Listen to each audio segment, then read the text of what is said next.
Hey, how's everybody doing this afternoon? Thank you for joining me. I'm going to be reading a little bit from Psalm 66, and we're going to start in verse 1. Shout joyful praises to God, all the earth. Sing about the glory of his name. Tell the world how glorious he is. Say to God, how awesome are your deeds. Your enemies cringe before your mighty power. Everything on earth will worship you. They will sing your praises, shouting your name in glorious songs.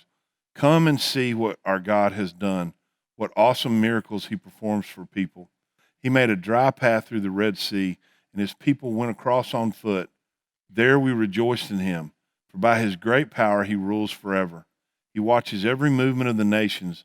Let no rebel rise in defiance.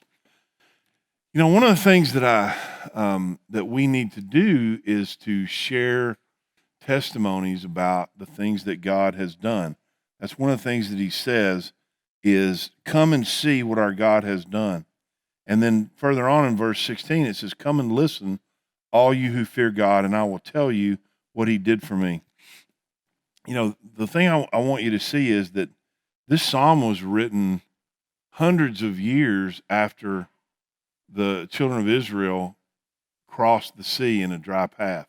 And so he talks later on about going to the temple. Well, the temple wasn't built till much, much later during the rule of Solomon. So he's talking about an event that happened generations before. And what I want to relate that to is this. Sometimes, you know, we think, well, you know, I don't want to keep telling the same story over and over again. But the fact is, sometimes you do. You know, here's the thing. I refer back a lot to some of those pivotal moments in life where God delivered, where God showed up, where it increased my faith, where it made a big difference in the course of my life. And I do that on purpose. You know, there's part of me for a long time that was like, man, they don't want to hear these, you know, they've heard this. I'm not going to say it again. And a fellow preacher was here at church one time, and he's a mentor, and he came up after and said, man, don't ever stop telling those stories about how God showed himself to you during those times. And so here's the thing is there's nothing wrong with being identified by it. As a matter of fact, we want to be. You know, these people are saying, hey, we're the people that God delivered, that he brought through the sea. And so there's nothing wrong with us being known by our testimony, that when they think of us, they think about how God delivered us, even if it happened 30 years ago. That's a great thing.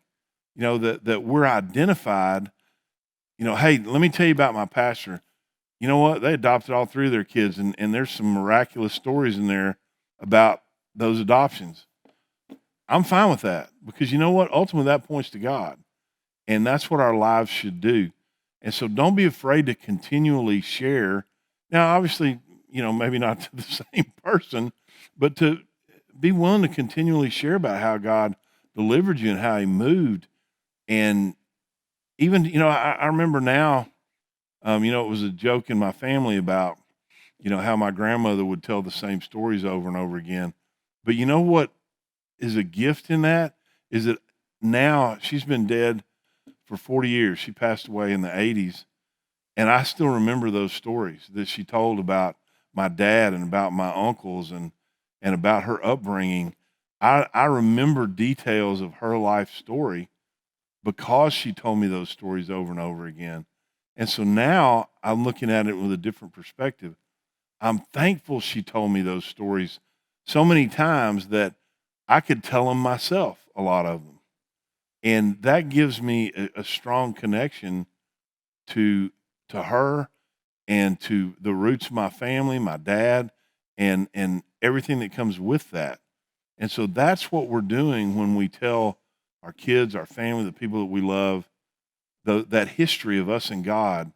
Even when we repeat it, that there's a positive element to that, because the things that we remember the best are that's how oral history used to be passed down.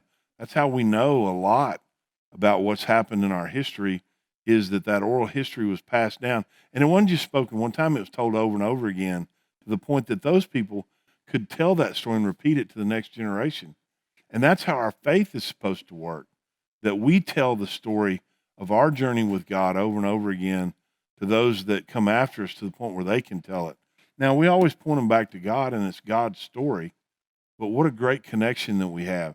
So don't be afraid to, don't let the enemy tell you, oh, well, they've heard that. Hey, if it's relevant, tell it again. And the next time it comes up, tell it again. And you know what? At some point, they may not get it right then. They may roll their eyes. But at some point, if when God speaks and shows something to them, they'll remember and they'll be grateful for it. And so don't be afraid to continually go back to those times in your life where God showed himself in a life-changing way to you. And you know what? And then look forward to the next time when he does that. So I hope that that'll encourage you. I'm going to read the last part of this psalm. He says, come and listen, all who fear God, and I will tell you what he did for me. For I cried out to him for help, praising him as I spoke. If I had not confessed the sin in my heart, the Lord would not have listened. But God did listen. He paid attention to my prayer. Praise God who did not ignore my prayer or withdraw his unfailing love from me. We should all have those moments in our life that we can point out to that and say, hey, come and listen, and let me tell you what God did for me. What a great testimony, what a great thing to pass down, and what a great thing to be known for. So I hope that encourages you. Hope you guys have a great week, and we hope to see you Sunday, either in person or online. And may God bless you and your family this week. See you soon.